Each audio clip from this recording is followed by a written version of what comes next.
Bonjour à tous, bienvenue de nouveau. Donc c'est un plaisir d'être parmi vous en cette journée de sabbat pour étudier donc, sur 2 présentations le sujet de la méthodologie. Alors dans une assemblée comme celle-ci, alors c'est vrai que je vois des visages qui sont familiers. Est-ce qu'il y a des personnes qui viennent ici pour la première fois? D'accord. Très bien. Ok. Donc, je vous réitère en tout cas pour celles qui viennent la première fois, donc ma bienvenue. Alors donc aujourd'hui et demain, nous allons donc continuer en fait sur ce que nous avons vu donc depuis ce matin, à savoir le sujet de la méthodologie. Donc nous allons essayer de comprendre la méthodologie, comment comprendre et comment appliquer la méthodologie. Alors vous savez, donc la méthodologie, enfin le fait que ce sujet en fait il revienne, enfin qu'il vienne en tout cas aujourd'hui dans le mouvement, ça devrait être une question de réjouissance pour chacun d'entre nous, parce que quelque part en fait ça remet les choses à plat.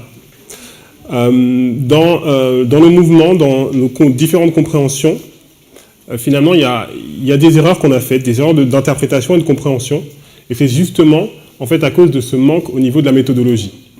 Donc le fait que la méthodologie en fait revienne aujourd'hui, ce qui est bien, c'est que pour les personnes qui sont nouvelles dans le message, ou même donc ça leur sera profitable, puisqu'en fait c'est comme une remise à plat. Et pour les personnes qui sont là depuis plus longtemps, qui sont peut-être plus expérimentées, et c'est très bien aussi parce que ça va, comme j'entendais tout à l'heure, en fait ça va corriger les différentes erreurs qui ont été faites. Ce que j'ai beaucoup apprécié donc, avec ce sujet de la méthodologie, donc là je vous parle vraiment de mon expérience personnelle, c'est que en fait ça éclaircit beaucoup de choses.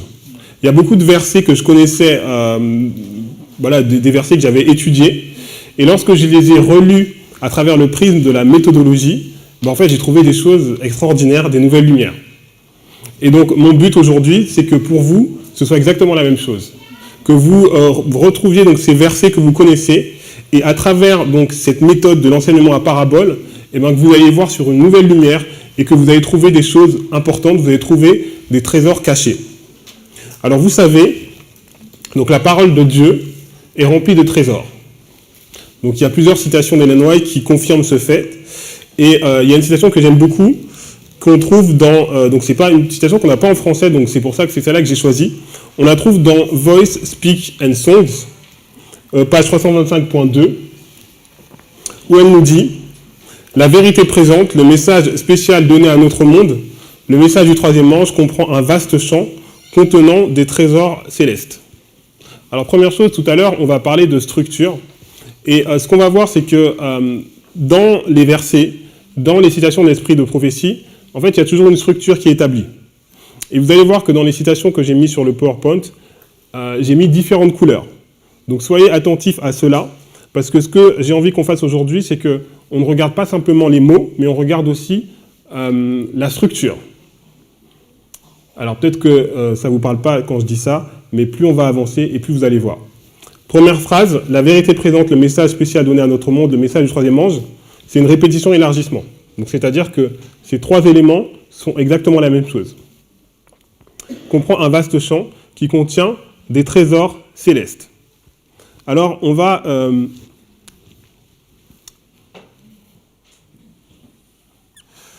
essayer de dessiner cela. Donc, on a quelqu'un, un homme, qui est sur un champ. Et donc, ce champ contient des trésors. Il y a des trésors qui sont à la surface, qui sont visibles, mais la plupart des trésors sont cachés. Alors, cet homme, en fait, que j'ai dessiné, donc il a un champ de vision, et il y a des choses qu'on va pouvoir voir de façon très rapide. Par contre, si on reste vraiment sur le côté superficiel, il y a des choses qu'on ne pourra pas voir. Pour pouvoir accéder aux trésors qui sont enfouis, de quoi a-t-on besoin? Une pioche, donc on a besoin d'un outil. D'accord?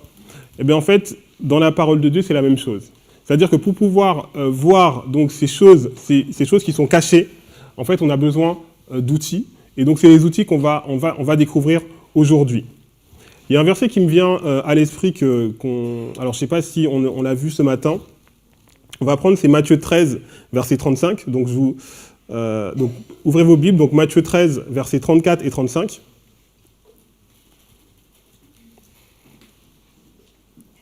Alors, on va aussi l'afficher sur le PowerPoint. Donc, Matthieu 13, 34 et 35. Jésus dit à la foule toutes ces choses en parabole. Il ne lui parlait point sans parabole, afin que s'accomplisse ce qui avait été annoncé par le prophète. J'ouvrirai ma bouche en parabole, je proférerai des choses qui ont été gardées secrètes depuis la fondation du monde. Alors, tout à l'heure, dans les règles qui avaient été définies, on a parlé de...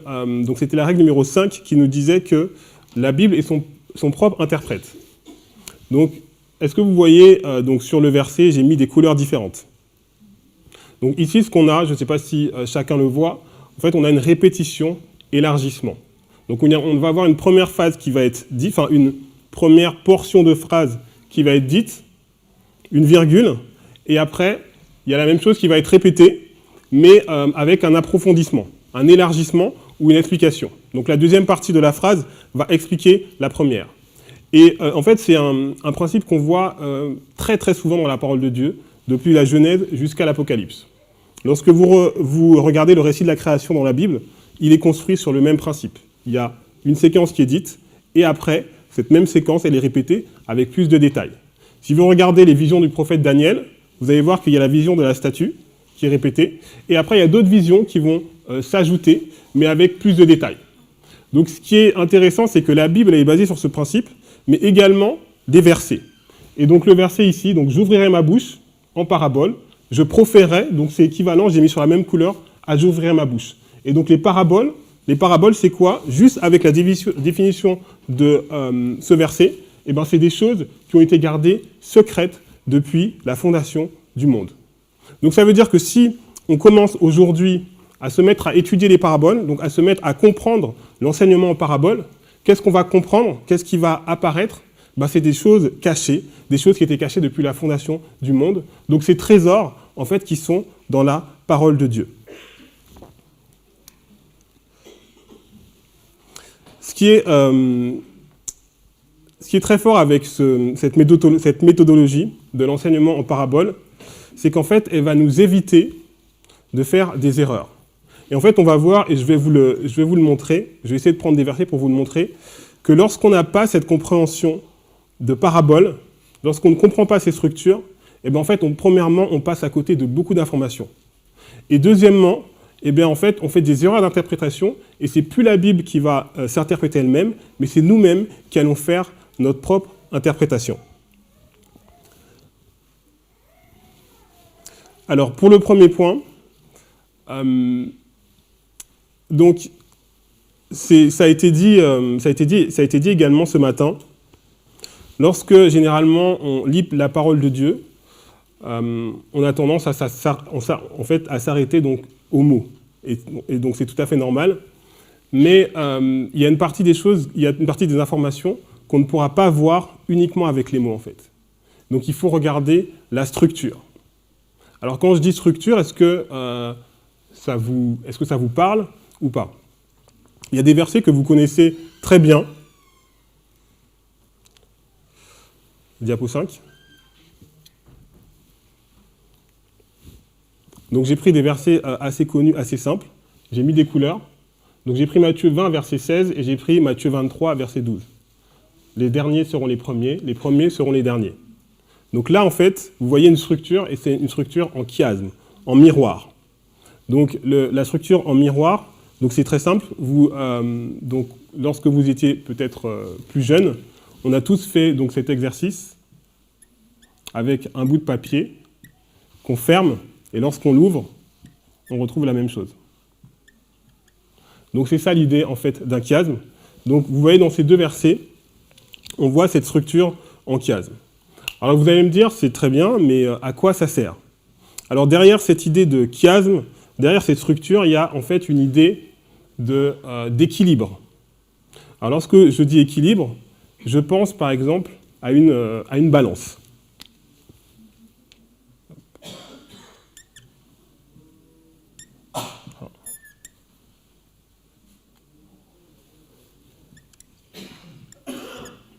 Donc première chose, donc si on a cet élément dans la balance, qu'est-ce qu'on s'attend? On s'attend à voir la même chose de l'autre côté.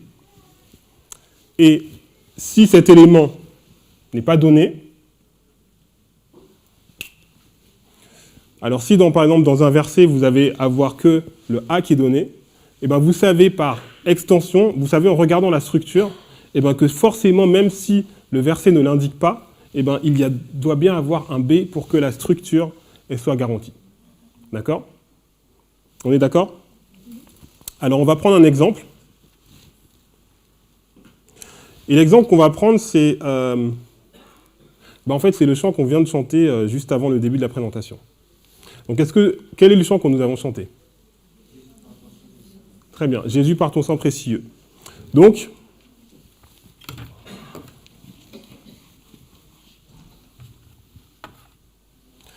si on prend donc Jésus par ton sang précieux, alors est-ce que au fond, alors je vais peut-être écrire plus gros, vous voyez.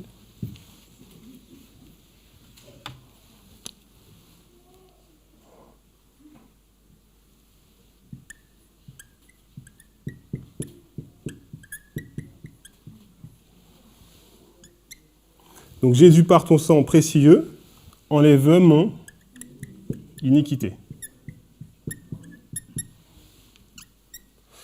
Alors maintenant, on va imaginer que vous ne connaissiez pas ce chant. Regarde-moi du haut des... Vous ne connaissez pas le chant. Regarde-moi du haut des... On ne sait pas. Et on sait que la dernière, c'est pardonner.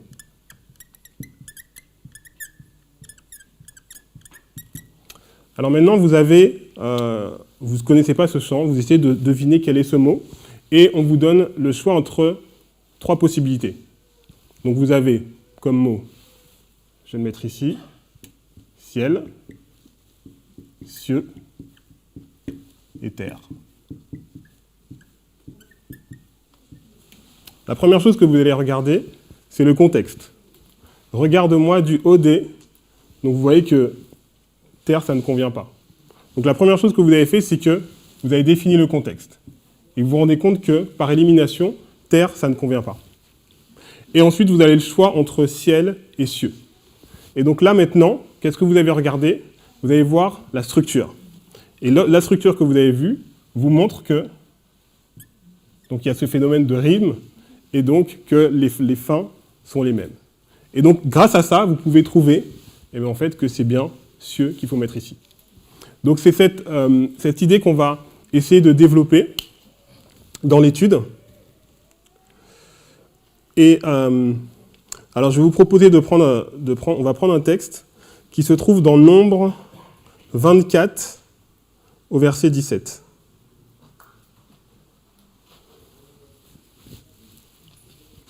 Nombre 24, verset 17. Donc c'est l'histoire de Balaam. Donc c'est une histoire dont on a parlé ce matin et dont je pense on parlera plus tard. Nombre 24, verset 17.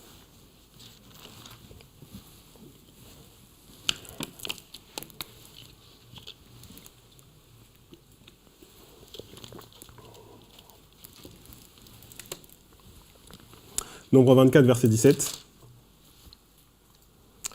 Alors, je le verrai, mais non maintenant. Je le contemplerai, mais non de près. Une étoile paraîtra de Jacob, un sceptre s'élèvera d'Israël. Il frappera les coins de Moab, il détruira tous les enfants de Seth. Alors, donc c'est Balaam en fait qui va faire cette prophétie, cette parabole. Et lorsqu'on regarde ce verset, déjà, la première chose qu'on va voir, je ne sais pas si vous voyez bien avec les couleurs, c'est qu'en fait le verset il est divisé en 3 parties. Donc il y a une structure divisée en 3 parties. Maintenant, j'espère que ce réflexe il va être vraiment familier pour vous lorsque vous allez voir un verset dans la Bible. Tout de suite, vous allez essayer de regarder la structure. Donc 3 parties. Et en fait, vous allez voir que chaque partie fonctionne sur un principe. Quel est le principe? Donc, répétition, élargissement. Donc, dans chaque partie, vous voyez, donc, étoile, sceptre, verret, contempler. Donc, c'est toujours le principe de répétition, élargissement. Maintenant, la première fois que j'ai lu ce verset, donc surtout la première partie, donc je le verrai, mais non maintenant, je le contemplerai, mais non de près. Moi, je pensais que le de près, ça signifiait une distance physique. Voilà, vous n'êtes pas près, donc ça veut dire loin, en fait. C'est ce que j'ai pensé. Maintenant, lorsque vous regardez la structure, qu'est-ce que vous voyez? Donc, je le verrai, c'est égal à je le contemplerai. Et non maintenant, c'est égal à non de près. Donc, le non de près, ce n'est pas de la distance physique, c'est-à-dire, c'est une distance dans le temps. D'accord? C'est-à-dire que c'est un futur lointain. Et ça, on le voit à cause, justement, de la structure.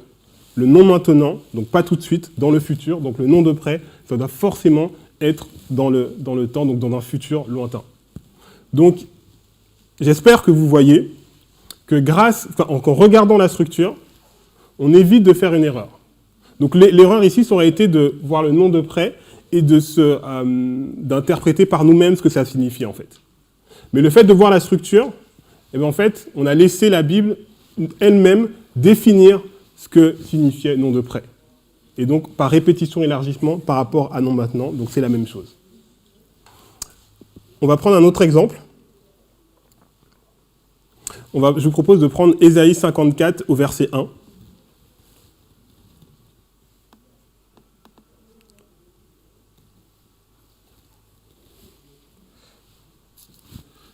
Okay, donc Ésaïe 54 au verset 1.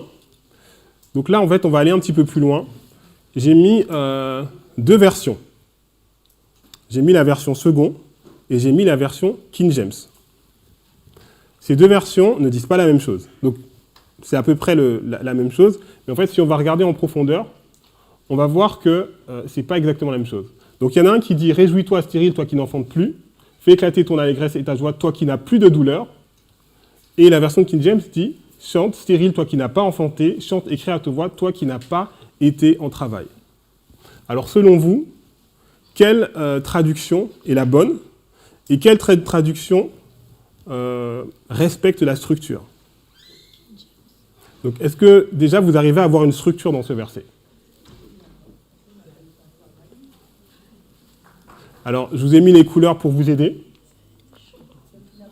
Donc, le verset, la première traduction, donc le premier traducteur, donc second, en fait, il n'a pas vu la structure du verset. En fait, il a juste regardé les mots. Il a regardé les mots, il a vu qu'il y avait un mot qui signifiait douleur, et il a vu qu'il y avait un mot avec allégresse et joie, et il s'est dit, si on est en allégresse et en joie, c'est qu'on n'a plus de douleur. Donc lui, c'est juste arrêté au mot. La traduction King James, elle a regardé la structure. Elle a vu qu'il y avait une répétition élargissement. Donc chante, stérile, toi qui n'as pas enfanté. Donc stérile, c'est équivalent à qui n'a pas enfanté. Et c'est équivalent aussi à qui n'a pas été en travail. Donc il y a une traduction qui dit qui n'a plus de douleur, donc qui voit juste le mot, mais il y a une autre traduction qui voit la structure et qui voit qu'en fait, il y a une répétition élargissement. Donc il y a une des traductions qui respecte et qui laisse la Bible s'interpréter elle-même. D'accord? Est-ce que vous voyez bien? Donc dans la version King James, vous voyez, donc stérile, qui n'a pas enfanté, qui n'a pas été en travail, c'est la même chose en fait. Donc c'est une répétition élargissement.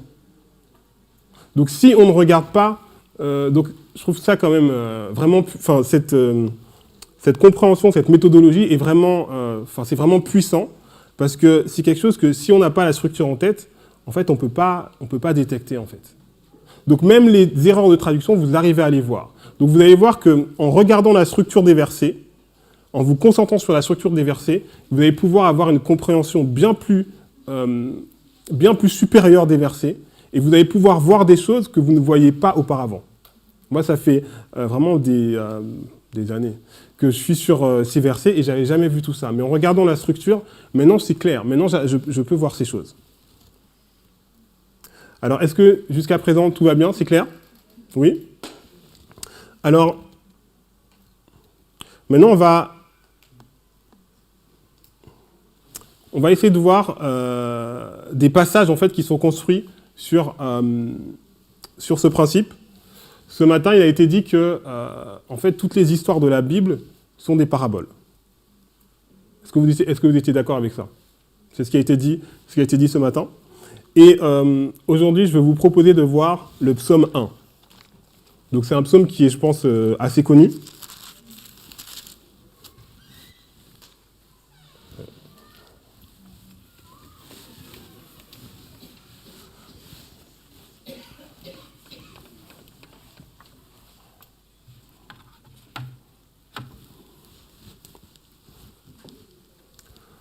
Donc, ce qu'on va essayer de montrer aujourd'hui, c'est que, en fait, le psaume 1, c'est une parabole. Oui? Non, vous n'avez pas l'air très convaincu. Le psaume 1, c'est une parabole, et en fait, on va le démontrer. Alors, le psaume 1 commence en nous disant...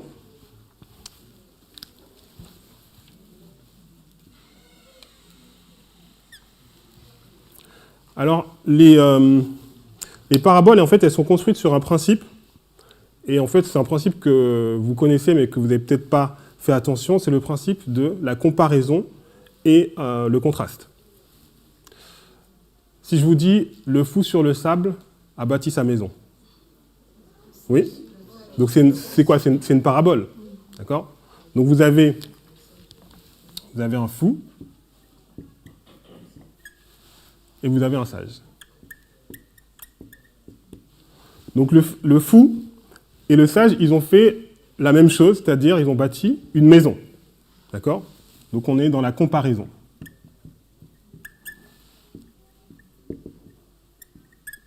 Donc là, on compare. Les deux ont bâti une maison. Maintenant, on va contraster. C'est quoi le contraste? Il y en a un qui a bâti sur le sable, et il y en a un qui a bâti sur le roc. Et ce qui va se passer, il y a un événement qui va se passer, c'est une tempête. Et qu'est-ce qui va en résulter? Donc il y aura destruction et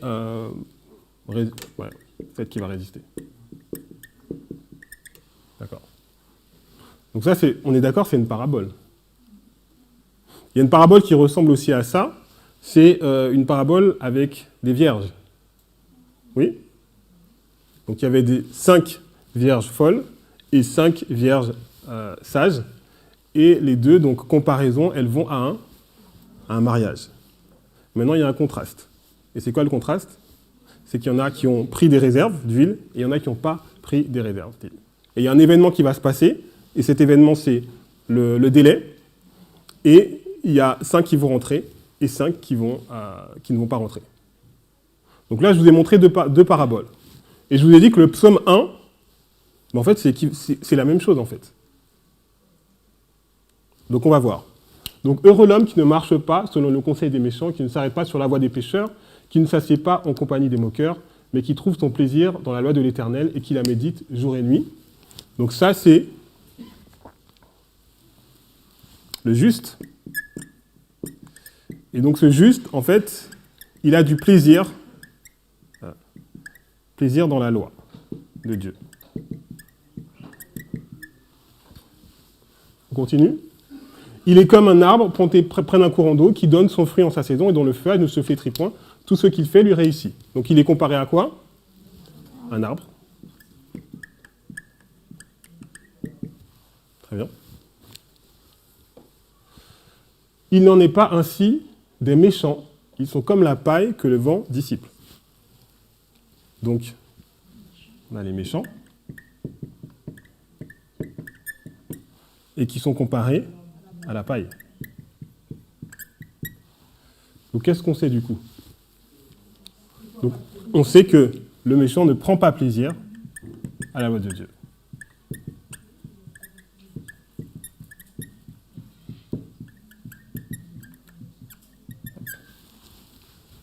Donc on continue.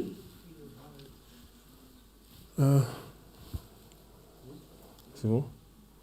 Voilà, donc comme la paille que le vent dissipe. Donc c'est pourquoi les méchants ne résistent pas au jour du jugement, ni les pécheurs dans l'assemblée des justes. Est-ce que vous avez vu qu'il y a une répétition élargissement là? Vous la voyez? Oui? Donc les pécheurs en tout cas ne résistent pas. Donc qu'est-ce que ça signifie? Donc le juste, il résiste. Et l'Éternel connaît la voie des justes, et la voie des pécheurs mène à la ruine. Donc la voie des pécheurs, elle mène à la ruine. Donc, la voie des justes. Alors, je ne sais pas quel mot on peut utiliser, mais... ouais, réussite. D'accord ? Donc, ce qui est intéressant... Alors, j'aurais dû mettre des couleurs différentes, mais ce qui est intéressant, c'est que ici, grâce à, en fait, à ce principe qu'on a utilisé, qui est la comparaison et le contraste, en fait, il y a des informations qui n'étaient pas dans le texte, qu'on a pu déduire, en fait. Donc, tout à l'heure, on parlait de glaner des informations secrètes qui ne sont pas forcément dites. Donc, grâce à cette structure, vous avez vu, en fait, elle est basée sur un équilibre. Donc, vous vous souvenez de la balance que j'avais dessinée. Donc, ça veut dire que c'est ça, cette idée de comparaison et de contraste. Et ça nous permet de trouver des choses qui ne sont pas dans le texte. Alors maintenant, on va prendre le psaume 14.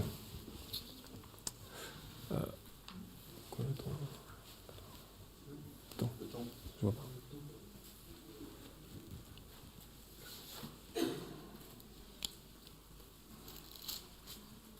Okay. Alors le psaume 14, le psaume 14, il ressemble beaucoup au psaume 1. Et l'erreur qu'on peut faire quand on interprète ce psaume, c'est, et cette erreur, peut-être que vous l'avez déjà entendue, l'insensé dit en son cœur, il n'y a point de Dieu, ils se sont corrompus, ils ont commis des actions abominables, il n'en est aucun qui fasse le bien. L'Éternel du haut des cieux regarde les fils de l'homme pour voir si quelqu'un c'est intelligent, tous sont égarés, tous sont pervertis. Donc il y a certaines personnes qui voient ce verset et disent, en fait, ça concerne toute l'humanité. Puisqu'on dit les fils de l'homme, on dit que voilà, donc toute l'humanité, on est tous pervertis, et on va continuer donc à pécher jusqu'au retour de Jésus, puisque voilà, de toute façon, c'est ce qui est dit, il n'y en ait aucun qui fasse le bien, et si on dit autre chose, ce serait même faire preuve d'orgueil. Vous avez jamais entendu des gens dire ça ? Oui ? Est-ce que c'est en accord avec la structure ? Donc maintenant, c'est pour ça que je dis et je le répète, ne pas s'arrêter aux mots, mais regarder la structure. Donc, l'insensé dit... Donc moi, ce que je dis, alors je ne sais pas si vous êtes d'accord avec moi, c'est que le psaume 14, c'est également une parabole. Oui ou non ? Oui ? Donc si c'est une parabole, donc on a ici l'insensé. Donc l'insensé. Et donc l'insensé, il dit quoi ? Il n'y a pas de Dieu.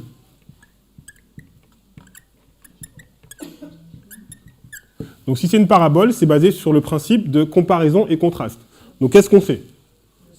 On sait que le sage, il est là pour dire qu'il y a un Dieu. D'accord. Donc on va continuer. Ils se sont corrompus, ils ont commis des actions abominables, il n'y en a aucun qui fasse le bien. L'Éternel, du haut des cieux, regarde les fils de l'homme. Alors, ceux qui ne regardent pas la structure vont penser que les fils de l'homme, ça concerne toute l'humanité. Est-ce que c'est le cas ? Donc, moi, ce que je vous propose, c'est que... Donc, si ici, on a les fils de l'homme,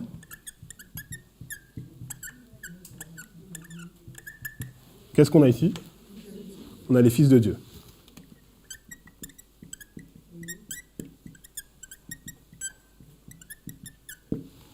Où est-ce qu'on trouve cette idée de fils de l'homme, fils de Dieu ? Genèse.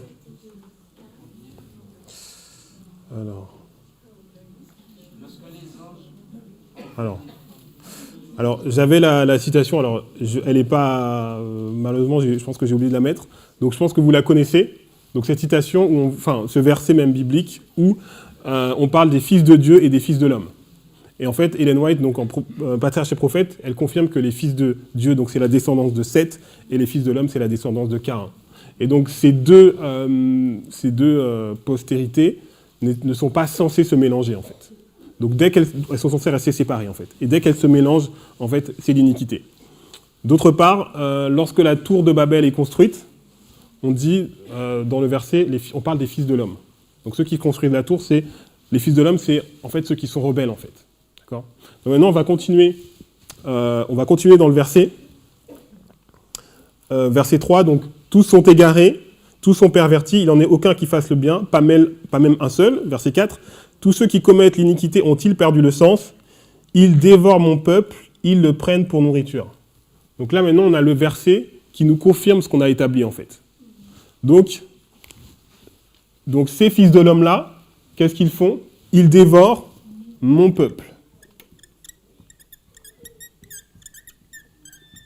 Donc si ça c'est mon peuple, ça c'est quoi ? C'est pas mon peuple.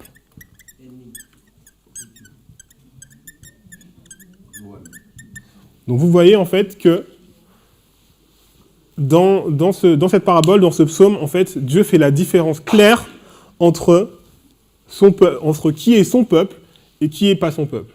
Donc si on ne suit pas la structure, lorsqu'on lit le début du verset, on va penser que la Bible en fait parle de toute l'humanité. Or, ce n'est pas le cas. Et si on continue le verset 5, d'ailleurs le verset 5, gardez-le en mémoire pour plus tard. C'est alors qu'ils trembleront d'épouvante quand Dieu paraîtra au milieu de la race juste. Donc ici c'est la race juste, et donc à côté c'est la race des injustes. D'accord ? Donc, est-ce que jusqu'à présent c'est clair ? Oui ?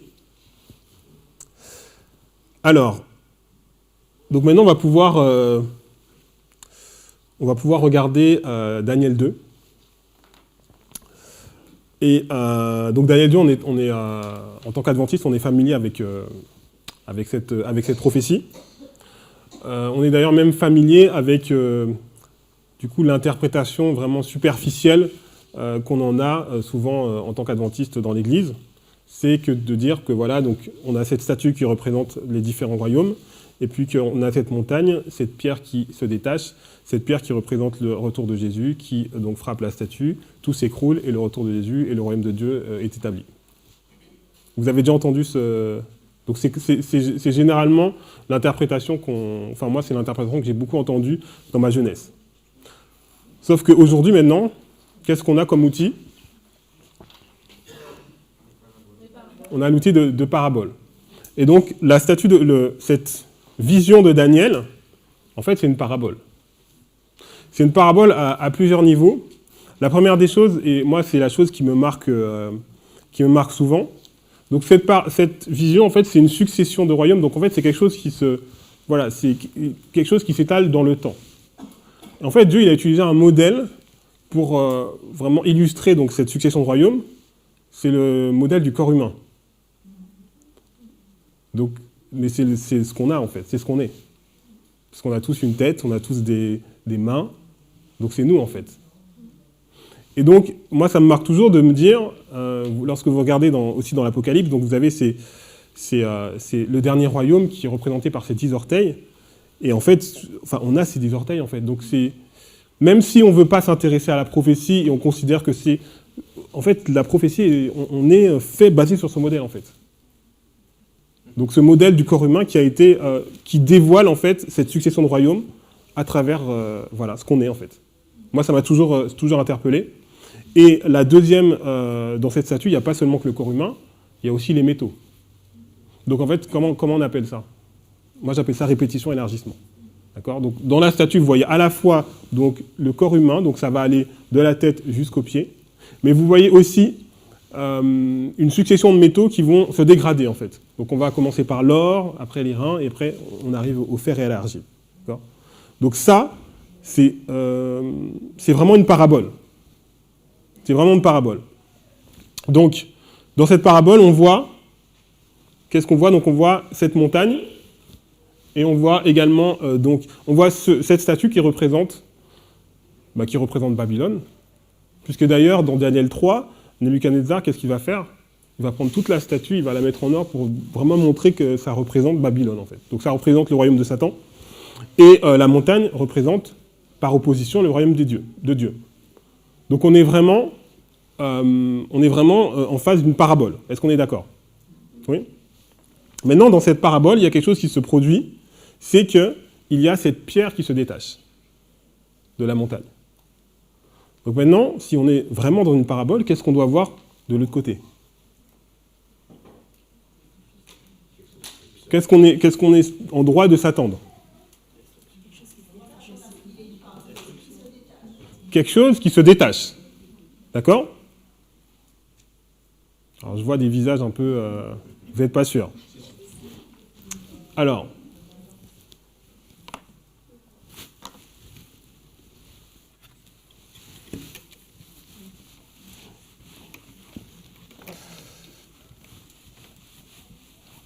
Alors, on va revenir... Donc...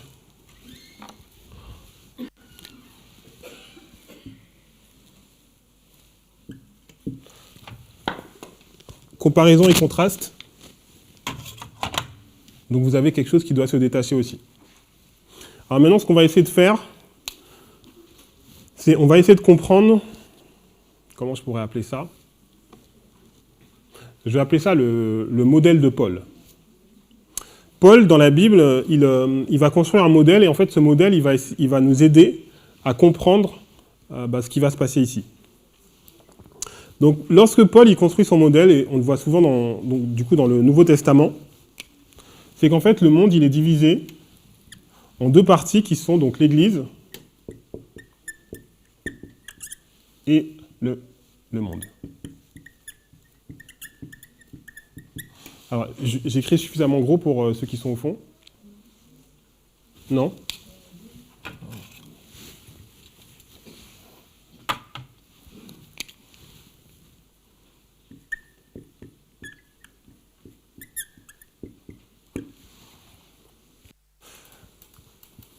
Et alors on va prendre... et donc Paul, en fait, il décrit ce modèle, et en fait, il utilise l'expression, alors ça va peut-être vous parler, de juifs et de grecs.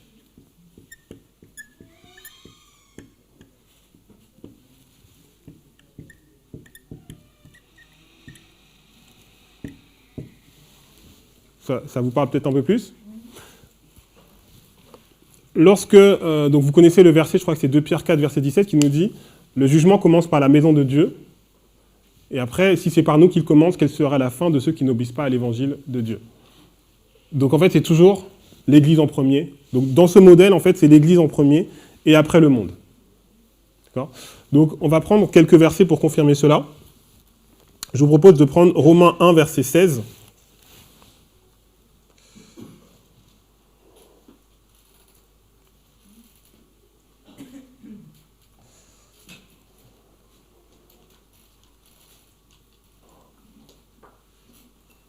Ah, je ne sais pas.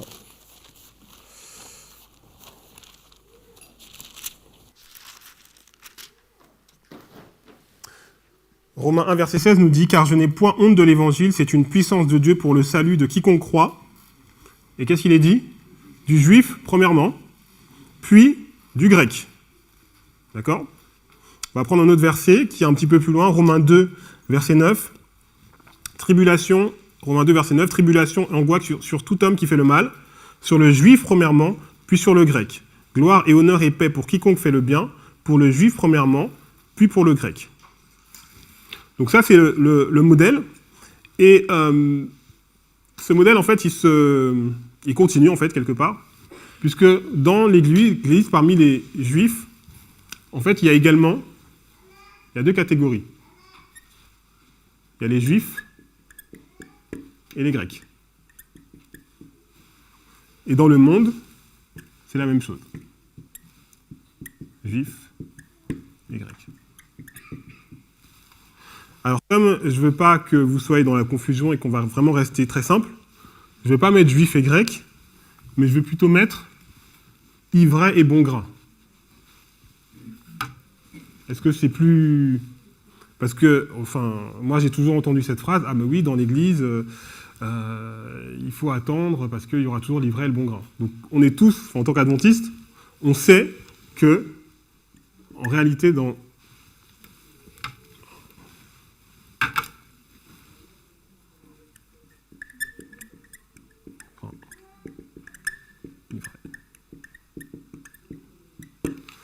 on sait que dans l'Église, il y a ceux qui servent Dieu et ceux qui servent le monde ou ceux qui servent Satan. D'accord? Et vous avez l'air étonné. Non? Et donc, si on est dans un modèle de parabole, et moi je dis que c'est le cas, qu'est-ce qu'on a de l'autre côté aussi? Dans le monde, il y a du bon grain et aussi de l'ivraie. Alors pour que ce soit plus clair, je vous propose qu'on donne des exemples en fait, des noms. Donc le plus facile, c'est l'ivraie, moi je mettrais Judas. Est-ce que vous êtes d'accord? Oui? Et en bon grain, alors, Pierre, moi je mettrais Nathanaël. Alors on va prendre Matthieu. C'est quel verset?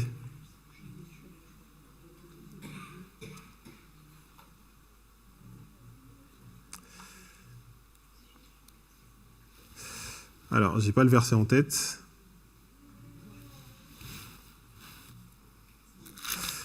Alors, c'est un verset où, lorsque Jésus, en fait, il voit, alors peut-être que quelqu'un va le trouver, lorsque Jésus voit Nathanaël, il dit, voici un Israélite, un Juif dans lequel il n'y a point de fraude.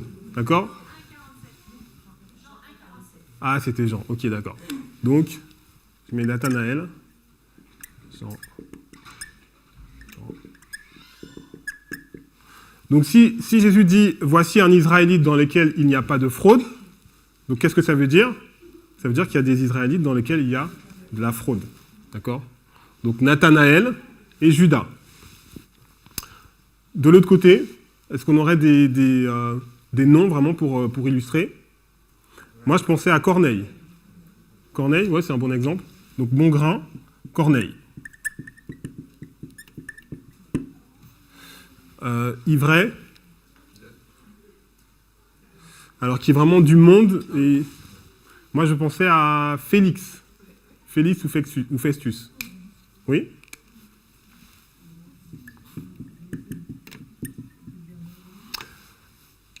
Maintenant la question c'est est-ce que les choses elles vont rester en l'état? Donc qu'est-ce que le modèle en fait il nous montre?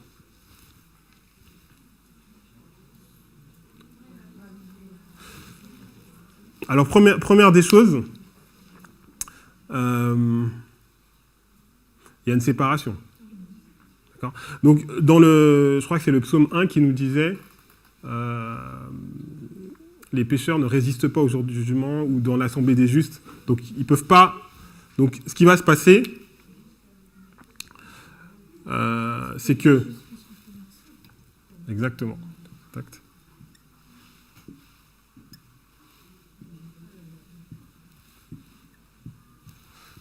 Donc c'est ça qui va se passer. Donc en fait, il y a une séparation. Et comment elle arrive, cette séparation? Donc c'est un message, c'est l'évangile éternel. C'est...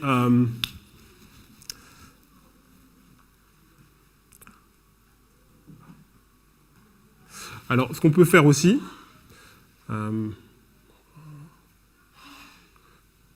Donc, ce qu'on peut faire, c'est que, en fait, le bon grain... Donc il y a le bon grain pour les juifs, ivraie pour les juifs, bon grain pour les grecs, et l'ivraie pour les grecs. Et donc vous m'avez dit qu'est-ce qui fait la séparation? Diapo 13.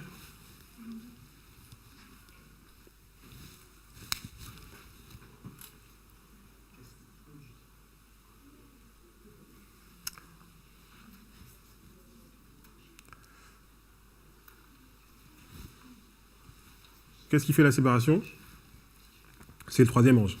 Sur la citation. Mais l'évangile éternel, c'est une bonne réponse. En tout cas, c'est un message. C'est l'évangile éternel, c'est Christ crucifié, c'est le troisième ange. C'est ça qui fait la séparation.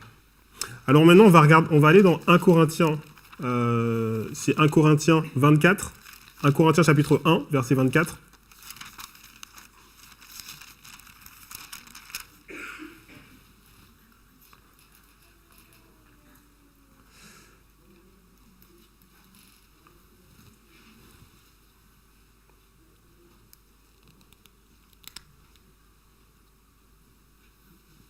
Donc, c'est la diapo 12. Donc il y a un message qui va être prêché. Et en fait, c'est ce message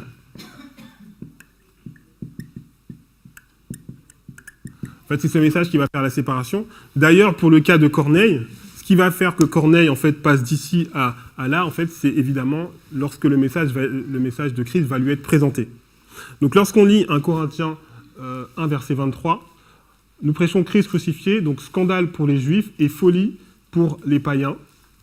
Donc, il y a pour une catégorie, ce message, en fait, c'est scandale et folie. Et pour une autre catégorie, c'est puissance et sagesse. Non.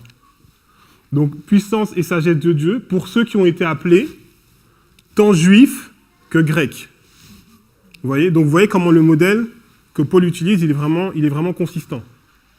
Donc ceux qui ont été appelés, donc à la fois des Juifs et à la fois des Grecs, donc des païens, bah pour eux, ici, donc à ce moment-là, ce message devient puissance et devient sagesse de Dieu. Mais pour les autres, à la fois Juifs que Grecs, ça devient scandale et folie. Donc jusqu'ici, on est d'accord ? Alors, donc cette partie, donc livrée, donc Judas, donc livrée dans les Juifs, moi je vais appeler ça les pécheurs dans Sion. Est-ce que je ne sais pas si cette expression vous parle ?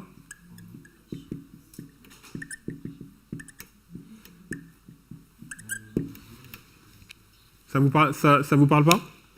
Alors, on va prendre une citation qu'on trouvera, et une citation que vous avez sûrement entendue. Du moins, beaucoup entendu, sûrement la première partie. 16.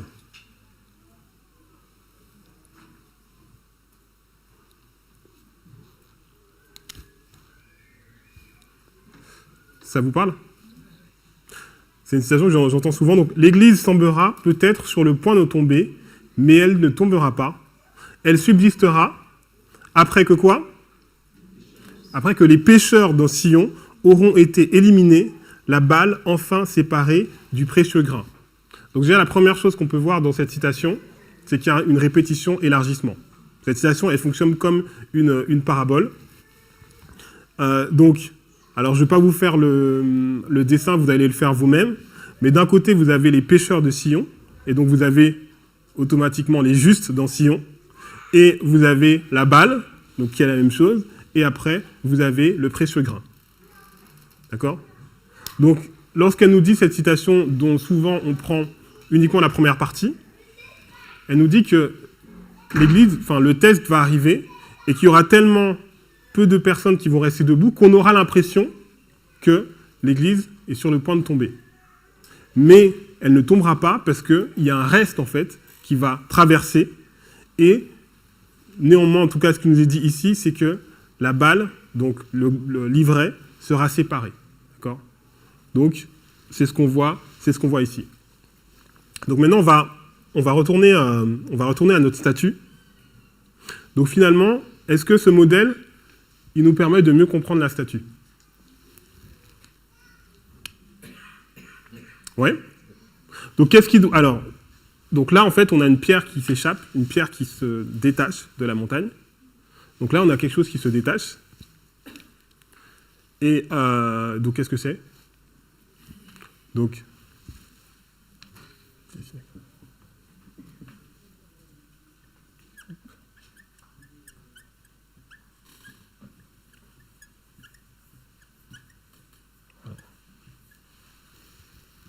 c'est du bon grain, en fait. Parce que si vous regardez donc là, dans la vision, qu'est-ce que devient la statue ? La statue, elle devient de la balle, en fait. Donc si la statue devient de la balle, ou de la paille qui va être...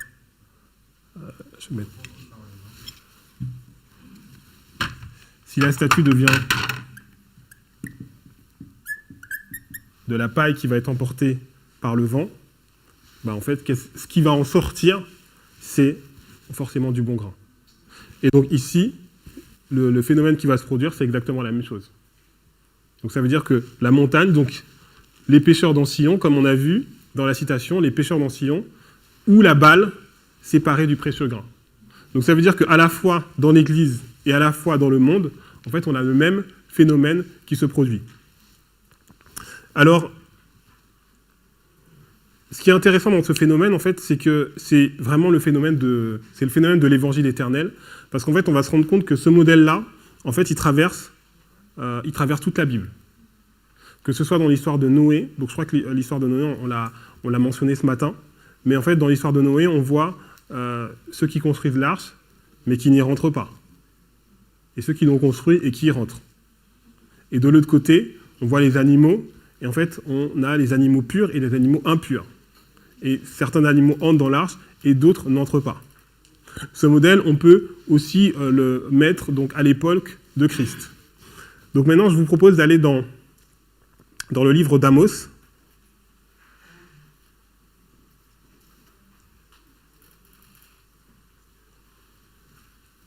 On va lire Amos,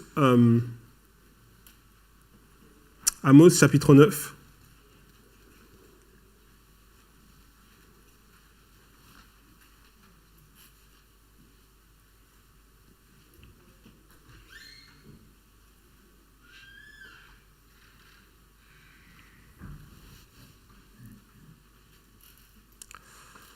Donc Amos chapitre 9, donc c'est diapo 18. Amos chapitre 9, versets 10 et 11.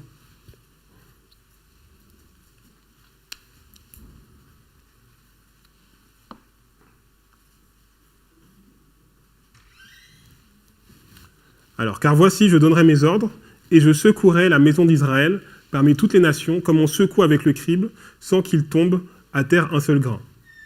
Alors, on aurait pu lire le verset d'avant, donc il n'est pas sur le PowerPoint.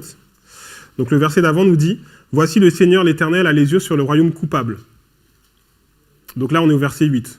Donc, en fait, le royaume coupable, donc comme je l'avais dit tout à l'heure, normalement, les deux classes ne sont pas censées se mélanger. Parce que lorsque ces deux classes se mélangent, qu'est-ce qui se passe? Il y a de l'apostasie, en fait. Donc là, le Seigneur dit, j'ai les yeux sur le royaume coupable, et je les détruirai de dessus la face de la terre. Mais après, il dit, toutefois, je ne détruirai pas entièrement la maison de Jacob. Donc la maison de Jacob ne sera pas entièrement détruite.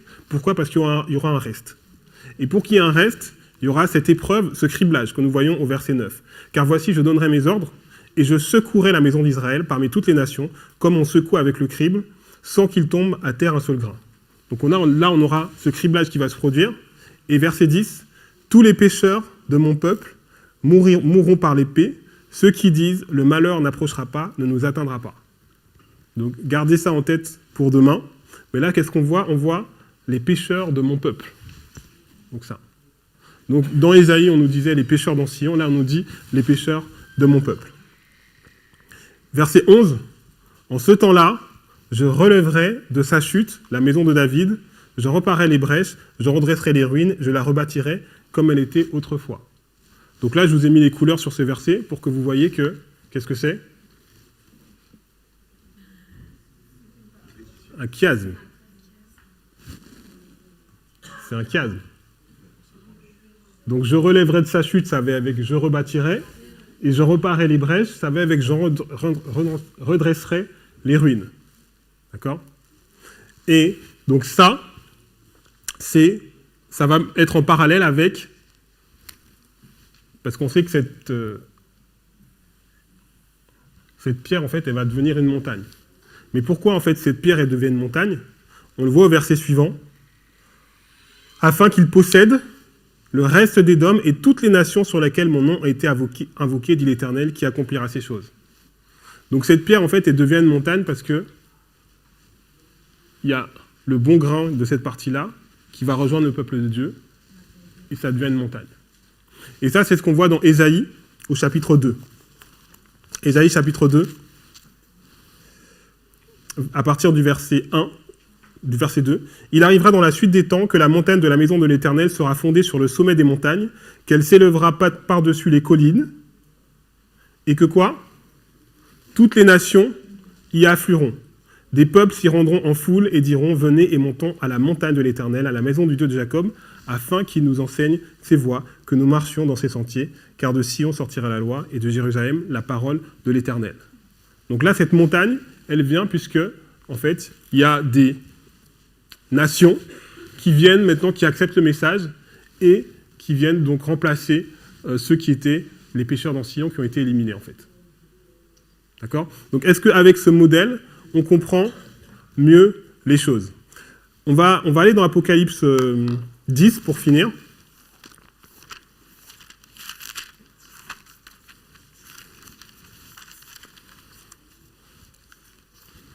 Donc non seulement cette compréhension, cette méthodologie de la parabole nous permet de voir des choses qu'on ne pouvait pas voir, mais en plus on voit que ça s'accorde avec toute la Bible. Donc on va aller maintenant dans Apocalypse 10 au verset 7.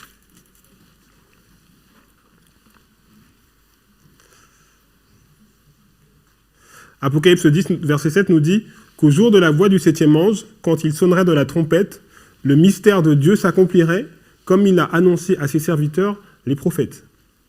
Donc là, il nous est dit que le mystère de Dieu va s'accomplir et que, comme Dieu l'a annoncé à ses prophètes.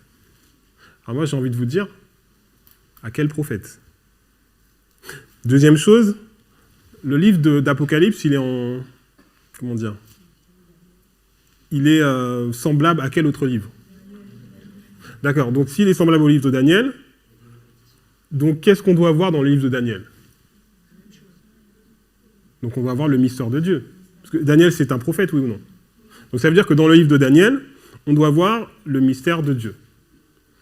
Quelle est la vision de Daniel qui reprend toutes les visions ? C'est la vision de la statue. Donc dans cette vision de la statue, on doit voir le mystère de Dieu. Oui ou non ? Oui ? Alors on va aller dans...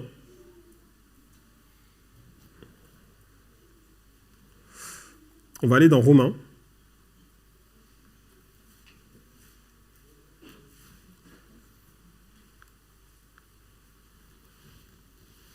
Romains 11, versets 25 à 26. Romains 11, versets 25 et 26.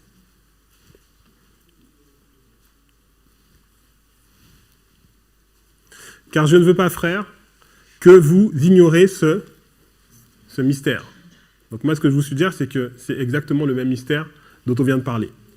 Afin que vous ne vous regardiez point comme sages, c'est que, qu'est-ce qui s'est passé ? Une partie d'Israël est tombée dans l'endurcissement. Donc c'est ça, cette partie-là. Ou c'est la statue. Jusqu'à ce que quoi ? Jusqu'à ce que la totalité des païens soit rentrée. Donc c'est ce qu'on voit ici. Et alors, qu'est-ce qui va se passer ? Tout Israël sera sauvé. Puisque le bon grain qu'on voit ici et le bon grain qu'on voit chez les nations, ça va devenir Israël. D'accord ? Donc en fait, on voit ce mystère en fait, qui nous est confirmé. On va prendre, pour finir, donc Romains 9, versets 24 et 27.